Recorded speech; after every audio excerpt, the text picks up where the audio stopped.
Employee, self employee, businessman, investors. വരുമാനം നേടുന്നതിൻ്റെ ബേസിൽ ഇത്തരത്തിലൊക്കെയാണ് classification. ബിസിനസ്മാനും ഇൻവെസ്റ്റേഴ്സിൻ്റെ ഒക്കെ life style എന്താണെന്ന് ചോദിച്ചു കഴിഞ്ഞാൽ ഇറ്റ്സ് സോ ബിഗ് അല്ലേ.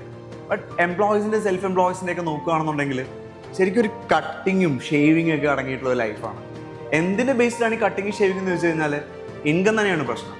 പലപ്പോഴും സാധാരണക്കാർ അവരുടെ ആഗ്രഹങ്ങൾ അല്ലെങ്കിൽ അവരുടെ സ്വപ്നങ്ങളൊക്കെ ലിമിറ്റഡ് ബിലീഫ് അല്ലെങ്കിൽ ലിമിറ്റ് ചെയ്ത് വെക്കുന്നത് എന്തുകൊണ്ടാണെന്ന് വെച്ച് കഴിഞ്ഞാൽ അവർക്ക് അത്രത്തോളം ഇൻകം ഇല്ലാത്തതുകൊണ്ട് തന്നെ. ബട്ട് ഇന്നത്തെ കാലത്ത് ഇത്രയും അഡ്വാൻസ്ഡ് ആയിട്ടുള്ള മോഡേൺ വേൾഡിൽ ശരിക്കും നമ്മളൊക്കെ നമ്മളുടെ ഇൻകം അല്ലെങ്കിൽ നമ്മളുടെ ആഗ്രഹങ്ങളൊക്കെ നമ്മൾ ലിമിറ്റ് ചെയ്യേണ്ട ആൾക്കാരോ ഒന്നുമല്ല, നമ്മളത് ഇൻക്രീസ് ചെയ്യേണ്ട ആൾക്കാരാണ്.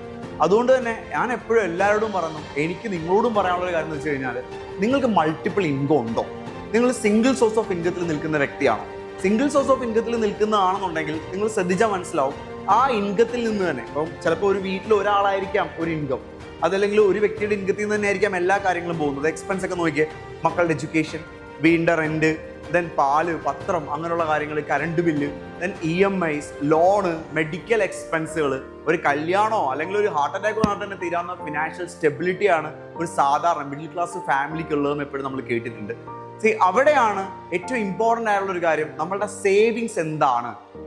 ഭയങ്കരമായിട്ട് നമ്മൾ ശരിക്കും തിങ്ക് ചെയ്യും, അല്ലെങ്കിൽ നമ്മൾ ശരിക്കും ഫെഡപ്പ് ആയി പോകും, ഡൗൺ ആയി പോലെ സേവിങ്സിനെ കുറിച്ച് ചിന്തിക്കുമ്പോൾ.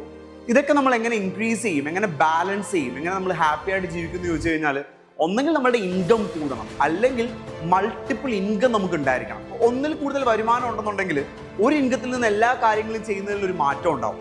മൾട്ടിപ്പിൾ ഇൻകം ഉണ്ടെങ്കിലോ നമുക്ക് സേവിങ്സും ഉണ്ടായിരിക്കും. സോ ഇന്ന് മുതൽ ശരിക്കും അഡ്വാൻസ് ആയിട്ടുള്ള വേൾഡിൽ, ഡിജിറ്റലി ശരിക്കും പ്രൂവൺ ആയിട്ടുള്ള ഒരു വേൾഡിൽ ഒരു എക്സ്ട്രാ ഇൻകം, അത് പാർട്ട് ടൈം ആയിക്കോട്ടെ ഫുൾ ടൈം ആയിക്കോട്ടെ, നിങ്ങൾക്ക് ഏൺ ചെയ്യാൻ നിങ്ങൾക്ക് പറ്റുന്നില്ല എന്നുണ്ടെങ്കിൽ ഒന്നെങ്കിൽ അത്തരത്തിലുള്ള ഒരു ഓപ്പർച്യൂണിറ്റി നിങ്ങൾ കണ്ടിട്ടില്ല എന്നുള്ളതാണ്, അല്ലെങ്കിൽ നിങ്ങൾ അതിനുവേണ്ടി ശ്രമിച്ചിട്ടില്ല എന്നുള്ളതാണ്. മറക്കണ്ട, ഇന്നോട്ട് നിങ്ങളുടെ ഫാമിലിയുടെ തലവര അല്ലെങ്കിൽ നിങ്ങളുടെ ഫാമിലിയുടെ രീതികൾ മാറണമെന്നുണ്ടെങ്കിൽ, ഫിനാൻഷ്യൽ സ്റ്റെബിലിറ്റി മാറണമെന്നുണ്ടെങ്കിൽ ഒരു ഇൻകം പോരാ, മൾട്ടിപ്പിൾ ഇൻകം വേണം. മൾട്ടിപ്പിൾ ഇൻകം ഉണ്ടാകുമ്പോൾ നിങ്ങളുടെ മക്കൾക്ക് ബെറ്റർ എഡ്യൂക്കേഷൻ ഉണ്ടാവും, നിങ്ങൾ നല്ല ഡ്രസ്സുകൾ പർച്ചേസ് ചെയ്യും, നല്ല ഹോട്ടൽസിൽ നല്ല റെസ്റ്റോറൻറ്റുകൾ നിങ്ങൾ ആസ്വദിക്കാൻ തുടങ്ങും, നല്ല യാത്രകൾ നിങ്ങൾ ആസ്വദിക്കാൻ തുടങ്ങും. നിങ്ങളുടെ ഫാമിലിയിൽ നിങ്ങളുടെ ഹസ്ബൻഡോ അല്ലെങ്കിൽ ബ്രദറോ ഫാദറോ ആരും ആയിക്കോട്ടെ, അവരുടെ സ്ട്രെസ്സിന് ഒരു റിലീഫ് ഉണ്ടായിരിക്കും. നിങ്ങളാവാം ആ ഫാമിലി വെയിറ്റ് ചെയ്തിരിക്കുന്ന, ആ ഫാമിലിയെ സേഫ് ആക്കാൻ പോകുന്ന ആ വ്യക്തി.